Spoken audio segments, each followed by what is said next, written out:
Hello hi नमस्ते स्वागत छ हाम्रो पूर्वेली किचनमा। आज म आएको छु तपाईहरुको माझमा होल चिकनको रेसिपी लिएर। अब मैले यो होल चिकन चाहिँ हेल्दी र एकदमै मिठोसँगले चाहिँ कसरी बनाउँदा रहेछ भनेर चाहिँ तपाईहरुले मेरो भिडियो चाहिँ पुरा हेरिदिनु पर्छ है त।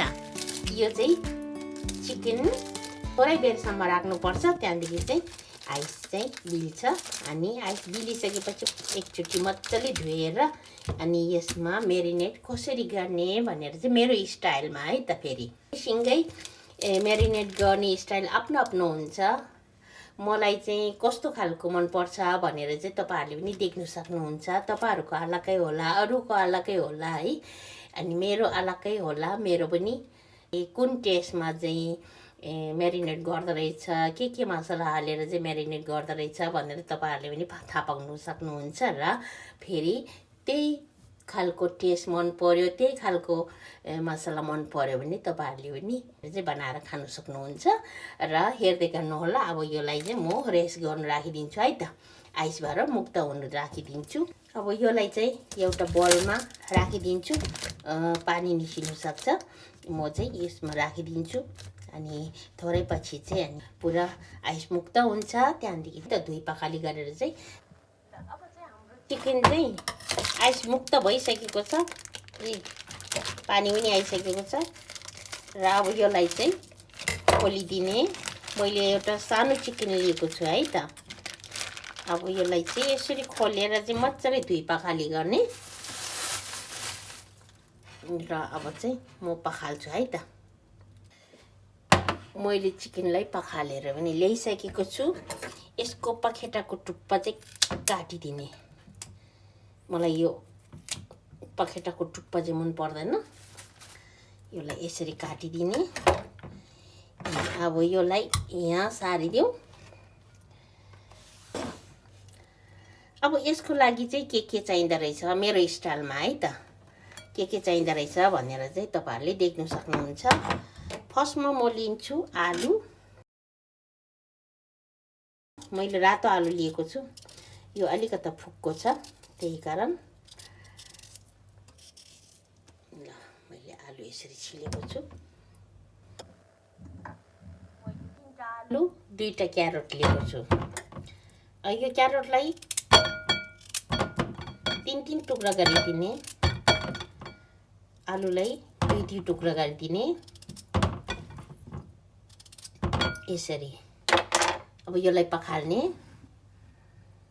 अब यो माथि थोरै नुन छर्किदिने।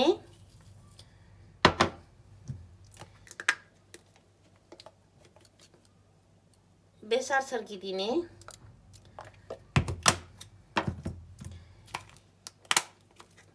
अभियसली खोर्सानी त छर्किनु परिहाल्यो है, म पिरो खाने मान्छे हो, त्यही कारण खोर्सानी छर्किदिने। आफूलाई कति मन पर्छ त्यति। अब म यसमा चाहिँ रसमेरी थोरै छर्किदिन्छु, धेरै नछर्किने यसमा चाहिँ रसमेरी चाहिँ।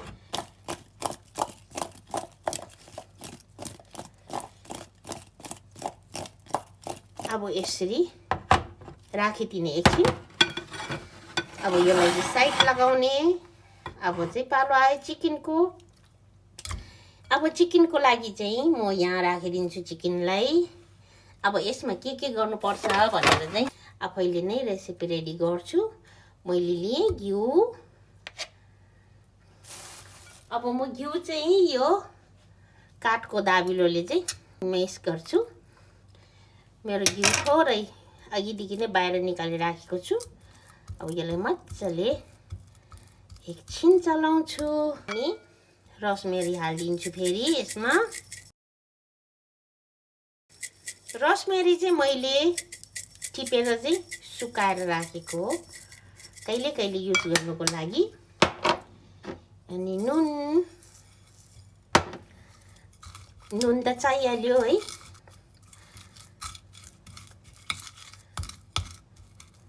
अनि अदुवा लसुनको पेस्ट मैले कुटेर रेडी गरेको छु, त्यो पनि राखिदिउँ। अदुवा लसुनको पेस्ट चाहिँ मसिनो चाहिँ गर्नु पर्दैन, थोरै दरदराउँदो कुटेको छु मैले। योसँग मजाले मिक्स गरिदिने। अनि हामीले चाहिँ धुलो खोर्सानी, चिल्ली पाउडर हो यो, रातो खालको धुलो खोर्सानी है। यो त्यति साह्रो पिरो चाहिँ हुँदैन र कलर एकदमै राम्रो हुन्छ।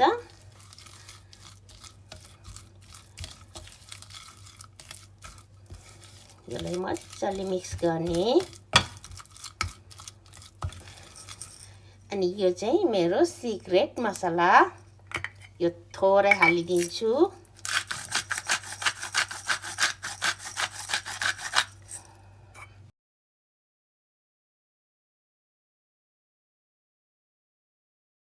अनि थोरै डार्क सोया सस,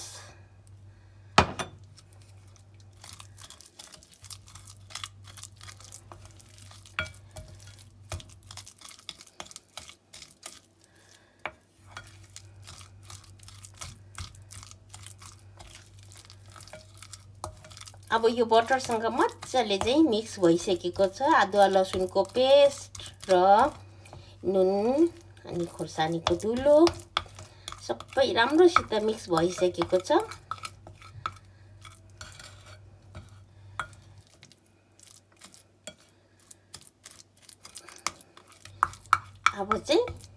अब हामीले के गर्नुपर्छ भन्दाखेरि चाहिँ यसलाई हटाउने।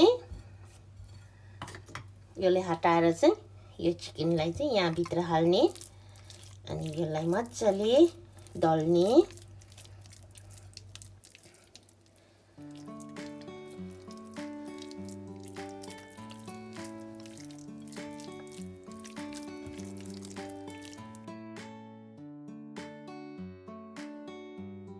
तपाईँहरूसँग होल चिकन छैन भने चिकन लेग बार पनि यसरी बनाउन सक्नुहुन्छ है। मैले चाहिँ आज होल चिकन लिएको छु र तपाईहरुको क्वान्टिटीको हिसाबले पनि बनाउन सक्नुहुन्छ। म चाहिँ किनभने यो होल चिकन किन बनाएको भने काममा लानुलाई पनि काम लाग्छ र अहिले खानुलाई पनि काम लाग्छ भनेर चाहिँ मैले होल चिकन बनाएको एकैचोटी। र तपाईहरुको परिवार 3-4 जना छ भने चाहिँ ठुलो होल चिकन बनाउँदा पनि हुन्छ। मैले चाहिँ सानो चिकन लिएको छु। ल अब चाहिँ यसरी मजाले राखिसकेको छु। यसलाई चाहिँ यसरी म्यारिनेट गरेर चाहिँ फेरि आधा घण्टा 1 घण्टा जति राखिदियो भने झनै राम्रो हुन्छ।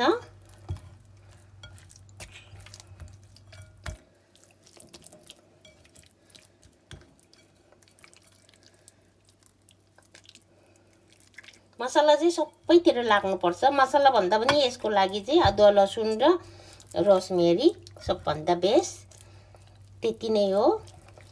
मसला केही मसला युज गरेको छैन। आफ्नो आफ्नो टेस्ट अनुसारको गर्दा पनि हुन्छ, तर बेस्ट चाहिँ यति नै हो। यसको लागि चाहिँ एकदमै सिम्पल अनि हेल्दी खानु मन लाग्यो भने चाहिँ बिना मसलाको चाहिँ अदुवा लसुन रोसमेरी राखेर चाहिँ बनाउन सक्नुहुन्छ। अब चाहिँ म एउटा एउटा गरेर चाहिँ आलुलाई हालिदिने। आलुलाई क्यारोटलाई यसरी हालिदिने।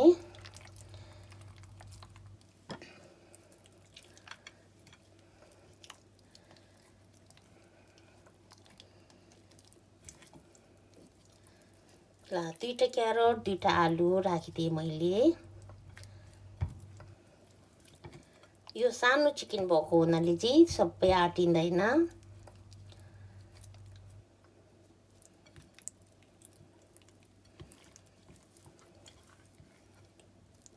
अब यसमा बटर पनि भरिपूर्ण राखेको छ अनि पाक्दाखेरि एकदमै राम्रो पनि हुन्छ।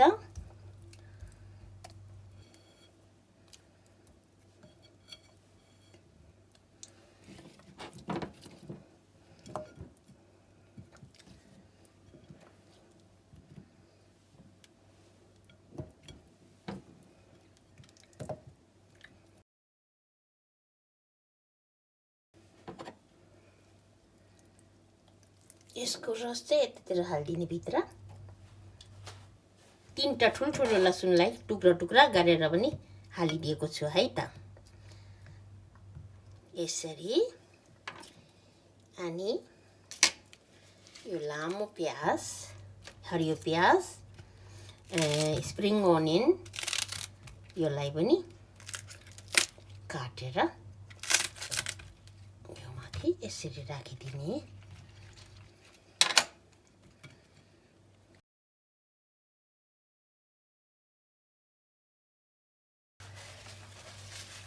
रोसमेरीलाई राखिदिउँ हाम्रो होल चिकन चाहिँ सजिसकेको छ है अब हामीले चिकनहरु सबै सजिसकेपछि चाहिँ थोरै पानी हालिदिने एकदमै थोरै आधी कप भन्दा पनि थोरै पानी हाल्ने यो सब्जीहरुबाट चाहिँ पानी छोड्छ त्यही कारण थोरै पानी चाहिँ हाल्नै पर्छ अनि चिकन एकदमै नरम र एकदमै मिठो हुन्छ पानी हालेन भने चाहिँ कक्रक्कै हुन्छ त्यही कारण चाहिँ पानी हाल्नु पर्छ है त यदि तपाईहरुलाई यो भिडियो मन पर्यो भने चाहिँ नयाँ हुनुहुन्छ भने चाहिँ सब्स्क्राइब गर्नु होला र पुरानोहरुले चाहिँ लाइक शेयर गरिदिनु होला अब यो होल चिकनलाई चाहिँ म चाहिँ ओभनमा राखिदिन्छु है त अब हाम्रो चिकन चाहिँ ओभनमा राख्नु रेडी भइसकिसकेको छ अब म ओभनमा राख्ने छु फर्स्टमा त मैले अघि नै 15 मिनेट अगाडि नै 150 ग्राडमा राखिराखेको छु ओभन गरम गरिसकेको छु र अब म 150 मा चाहिँ पानी नउम्लिन्जेलसम्म 150 सम्म 50 मा राखिदिन्छु 150 मा राखेपछि पानी उम्लिनु थाल्छ अनि त्यहाँदेखि चाहिँ पछि म हिटलाई बढाउँछु अनि त्यहाँदेखि चाहिँ एकदमै रोस्ट हुन दिन्छु बन्द गरिदिने अनि अब यो चिकन सँग चाहिँ के खाने भन्दाखेरि चाहिँ मैले चामल लिएको छु एक टक भन्दा अलि धेरै र एक टक ग्रीन पी लिएको अनि योलाई चाहिँ म धोएर भिजाइदिन्छु मैले चामललाई पनि धोएर ल्याइसकेको छु र केराउ पनि धोइसकेको छु यो 5 मिनेट 6 मिनेट सम्म यो चाहिँ भिजाइ राख्ने यो चाहिँ मल्टीग्रेन बनाउने आज खाना र अब चाहिँ मैले चाहिँ 275 डिग्री बनाएर चाहिँ 15 मिनेट भइसकेको छ यसरी उम्लिरहेछ अनि अब चाहिँ पल्टाउँ है त एकचोटी अब हाम्रो माथिको चाहिँ यस्तो भएको छ है अनि यसलाई चाहिँ एकचोटी पल्टाइदिने थोरै झोल पनि छ अहिले त्यति झोल चाहिँ चाहिँदैन हामीलाई अब यसलाई चाहिँ एकचोटी चाहिँ पल्टाइदिउँ है त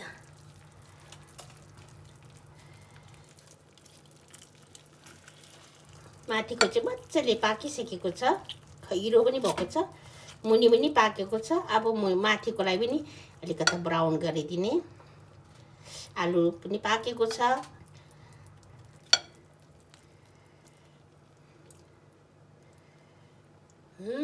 हेर्नुस् त एकदमै हेल्दी खाना हो यो चाहिँ लन्ठा पनि छैन हेल्दी बनाउनु पनि सजिलो अब यसलाई फेरि 275 मै राखिदिने तलको झोल लिएर चम्चाले यसो छर्किदिए र अब चाहिँ यो फेरि 20 मिनेट जति मजाले खारिनु दिने झोल सबै सुक्नु दिने है त मैले यहाँ एउटा भेरे खोर्सानी काटेर चाहिँ रेडी पारेको छु यो पिरो हुँदैन सलादको रूपमा खाने अनि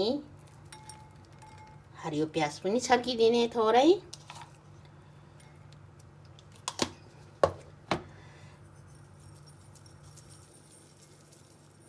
थोरै नुन माथिबाट राखिदिने यो पनि रेडी भयो अब चाहिँ हाम्रो होल चिकन चाहिँ रेडी भइसकेको छ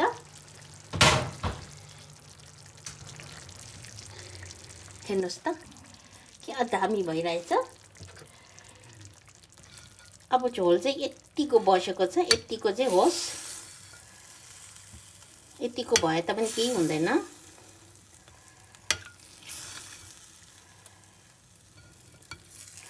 अनि प्याज लसुन सबै मजाले पाकेको छ र चिकनले एकदमै राम्रो रूप लिएको छ आलु पनि मजाले पाकेको छ र अनि हाम्रो क्यारोट पनि मजाले पाकेको छ है हेर्नुस् त क्यारोट पनि मजाले पाकेको छ आलु पनि एकदमै राम्रो पाकेको छ अब अब झोल चाहिँ थोरै छ, यतिको झोल चाहिँ हुनुपर्छ। मलाई चाहिँ यतिको झोल चाहिँ सुक्खा भन्दा पनि यतिको झोल चाहिँ राम्रो लाग्छ। अनि हाम्रो चिकन त एकदमै राम्रो पाकेको छ, हेर्नुहोस् त। ए दामी भएको छ, एकदमै दामी भएको छ। झोल ठिक्कको छ, हेर्नुहोस् त। यी एकदम ठिक्कको झोल भएको छ। एकदमै तातो छ यो बोल, एकदमै तातो। अब हाम्रो राइस पनि रेडी भइसकेको छ। थोरै नुन चाखिदिउँ। म आलुबाट नै नुन चाख्छु है त।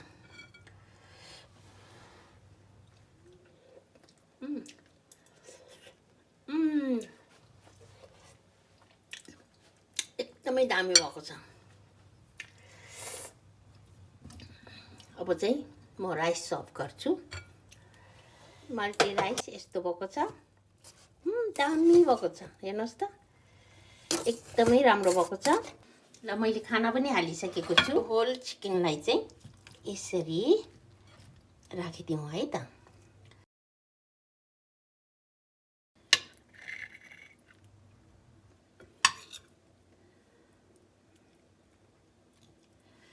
एकदमै दामी भएको छ, टेस्टी भएको छ। अब म आलु र क्यारोटलाई पनि राखिदिन्छु यता।